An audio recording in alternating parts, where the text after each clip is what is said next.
പ്രായം കൊണ്ട് മൂന്നാമത്തെ ആളാ അഖില. അവളുടെ വിവാഹം നടക്കണമെങ്കിൽ നാട്ടുകാരപ്പ് അനുസരിച്ച് മൂത്തവരുടെ കല്യാണം ആദ്യം നടക്കണം. അതെ, അമൃതയുടെ അനഘയുടെയും കല്യാണം ആദ്യം നടത്തണം. എന്റെ കാര്യത്തിൽ അങ്ങനെ ആരും നിർബന്ധ ബുദ്ധി കാണിക്കണ്ട. അനിയത്തിമാരുടെ എല്ലാവരുടെയും ജീവിതം സെറ്റാക്കിയിട്ടേ ഞങ്ങള് കല്യാണം കഴിക്കുന്നുള്ളൂ, അല്ലേ അബി?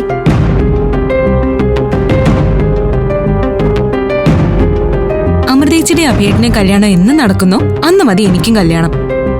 ഞങ്ങൾക്ക് എന്തായാലും ഈ അടുത്ത കാലത്തൊന്നും കല്യാണം വേണ്ട. നിങ്ങളെ പിടിച്ച കല്യാണം കഴിപ്പിച്ച ശൈശവവിവാഹ കുറ്റത്തിന് ഞങ്ങളകത്തു. പിന്നെ നേരത്തെ അംബിക പറഞ്ഞൊരു കാര്യം ആലോചിച്ചപ്പോ ശരിയാണെന്ന് എനിക്കും തോന്നി. അമൃതയുടെയും അനഘയുടെയും അഖിലയുടെയും വിവാഹം ഒരുമിച്ച് നിശ്ചയിച്ച് ഒരുമിച്ച് നടത്തുന്ന വിധത്തിൽ ആലോചിച്ചാ എന്താ കുഴപ്പം?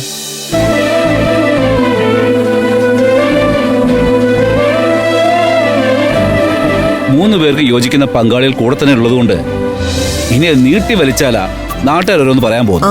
അത് ശരിയാ. അതൊരു നല്ല ഐഡിയ. അല്ല, അമൃതമോൾ അഭിപ്രായമൊന്നും പറഞ്ഞില്ല. നിങ്ങളുടെ 3 പേരുടെയും കല്യാണം ഒരാഘോഷമായിട്ട് നടത്തുന്നതിലേ എന്താ തെറ്റുമോളെ? അതങ്ങനെ തന്നെ അങ്ങ് നടക്കട്ടെ. നിങ്ങളുടെ എല്ലാവരുടെയും അഭിപ്രായം അതാണെങ്കിൽ എനിക്കും എതിർപ്പില്ല. ഈ പറഞ്ഞതൊരു നല്ല കാര്യമായിട്ടാ എനിക്ക് തോന്നുന്നത്.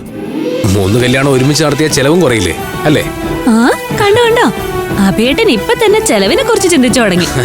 ഇങ്ങനെ പിശുക്കരുത് അഭിയേട്ടാ.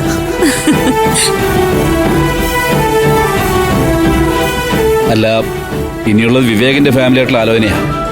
അതെന്താ വേണ്ടതെന്ന് വെച്ചാ എത്രയും പെട്ടെന്ന് നമുക്ക് സംസാരിക്കണം.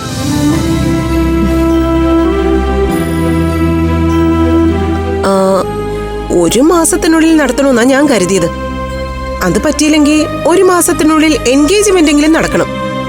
അടുത്ത 3 മാസത്തിനകം വിവാഹവും നടക്കണം.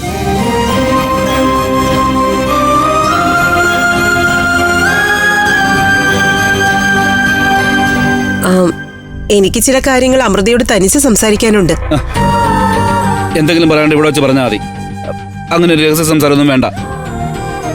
സുമേഷിന്റെ വിവാഹ സമയത്ത് ഞങ്ങൾ തമ്മിൽ ചില പ്രശ്നങ്ങളൊക്കെ ഉണ്ടായല്ലോ, അതൊക്കെ പറഞ്ഞു തീർക്കണം. മോള് വാ.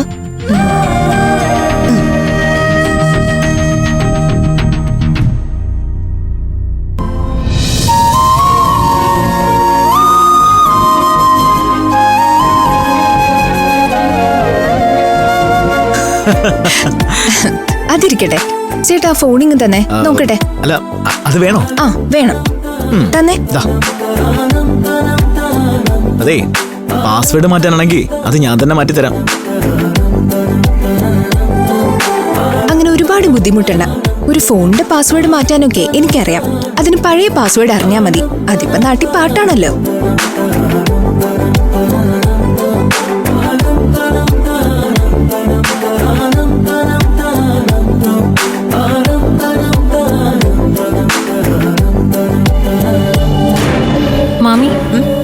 മാമിക്ക് എന്താ എന്നോട് സംസാരിക്കാനുള്ളത്? നമ്മളെല്ലാവരും ബന്ധുക്കളായതുകൊണ്ട് ഈ കല്യാണത്തിന് സ്ത്രീധനം വേണമെന്ന് ഞാൻ വാശി പിടിക്കുന്നില്ല. പക്ഷേ സ്വർണത്തിന്റെ കാര്യത്തിൽ എനിക്ക് ചില നിർബന്ധങ്ങളുണ്ട്.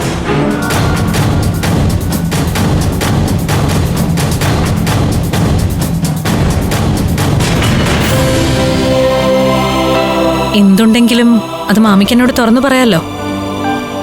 ഈ വിവാഹം നടക്കണമെങ്കിൽ നീ അഖിലയ്ക്ക് 60 പവൻ സ്വർണം സ്ത്രീധനമായി കൊടുക്കണം. വിവാഹം കഴിഞ്ഞാലുടനെ താലിമാല ഒഴികെയുള്ള മുഴുവൻ ഉരുപ്പടികളും എനിക്ക് എന്റെ സ്വാതന്ത്ര്യത്തിൽ കിട്ടണം. അത് 60 പവൻ ഉണ്ടാവുകയും വേണം.